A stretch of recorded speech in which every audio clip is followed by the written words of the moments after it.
네, 안녕하세요. 안녕하십니까. 저 메가랜드 이송원입니다. 임규현입니다. 이번에 시험 보시느라고 너무 힘들으셨고, 그리고 그 2차 과목 중에 저희가 이제 세법 문제를 지금 아직 제가 풀지는 않고요. 전체적으로 이렇게 문제를 25번부터 40번까지 분석을 해봤을 때, 이제 분석하는 부분이 예전하고 조금 많이 달라진 것 같아요. 그렇죠. 많이 달라진 것 많이 같아요. 달라졌어요. 그래서 지금 임기훈 선생님이 봤을 때는 이 시험 문제를 하면 아마 16개 중에서 몇 개 정도는 맞았을 거라고 생각하세요? 지금 다른 과목들도 약간 좀 어렵다라고 이야기가 좀 나오고, 특히 2차 과목 중에서는 좀 어렵다고 이야기가 나와 있는 것 같은데요. 네. 지금 이 문제 중에서는 좀 계산 문제, 특히 양도소득세 같은 경우는 그 2월 과세 문제하고 계산 문제, 양도 차손 문제가 좀 나와서 이런 문제들은 아마 좀 쉽게 접근하기는 힘들었을 것 같고, 그렇죠. 총론 문제도 좀 쉽게 접근하기는 좀 힘들었을 것 같은 느낌이 좀 들어요. 그리고 이제 특이사항이 기존에 이제 등록면허세 문제가 나오다가 올해는 등록면허세 하나도 안 나왔어요. 네, 하나도 안 보이고, 그다음에 취득세가 3문제, 네. 그다음에 총론 문제가 2문제인데 총론에 1번이 우선순위가 나와가지고 1번부터 막 어렵게 만든 것 같아요. 그렇죠. 그것도 법정기를 물어봤는데 일본 같은 경우 법정기일은 우리가 흔히 알고 있는 그 우선순위에 대한 내용하고는 완전히 좀 다른 거잖아요. 그래서 좀 많이 어렵게 느껴졌을 것 같아요, 처음부터. 그래서 전체 저희가 16문제 중에서 상해 문제는 총 6문제. 네, 6문제. 네, 중간 정도 문제가 8문제. 하해 문제는 2문제.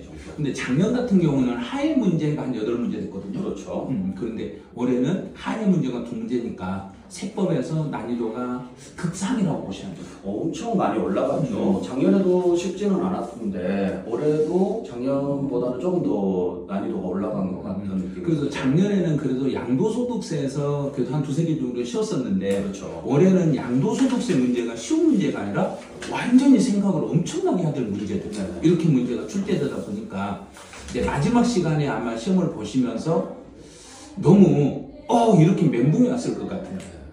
그래서 좀 단순하게만 공부를 하셨던 분들 같은 경우는 좀 굉장히 멘붕이 많이 왔을 것 같고, 좀 세심하게 이해를 좀 하시면서 좀 공부를 꾸준하게 좀 하셨던 분들도 10개 정도는 맞출 수는 있었을 것 같긴 한데, 굉장히 좀 시간에 쫓겼지 않았을까? 10개가 안 될 것 같아요. 제가 봤을 때는 지금 공부를 좀 하신 분들이 6개에서 8개 정도 맞았을 것 같아요. 그러니까 시간적으로 좀 여유가 있었다면. 근데 지문이 길고 네. 너무 복잡한 내용들, 생각을 많이 해야 될 문제들이 나오다 보니까 이제 세법을 차근차근 정리를 안 하신 분이라면 상당히 어렵게 느껴졌을 것 같아요. 그랬을 것 같아요.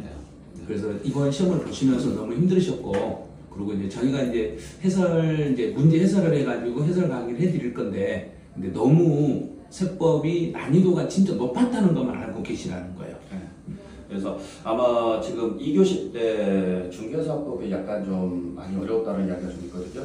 그래서 아마 3교시 시험을 보신 분들이 정신적으로 굉장히 좀 많이 힘든 상태에서 시험을 보셨는데, 문제 자체가 좀 되게 처음부터 어려운 내용들이 좀 나오다 보니까 당황스럽고 아마 푸시는데 좀 많이 힘들지 않았을까. 근데 정말 고생 많이 하셨습니다, 일단. 네, 그리고 저희 이제 그 문제는 저희가 이제 좀 전체적인 평으로는 작년보다 상당히 어려웠다. 네, 그런 평이니까 그렇게 하시고, 저희는 총평을 여기서 마치죠.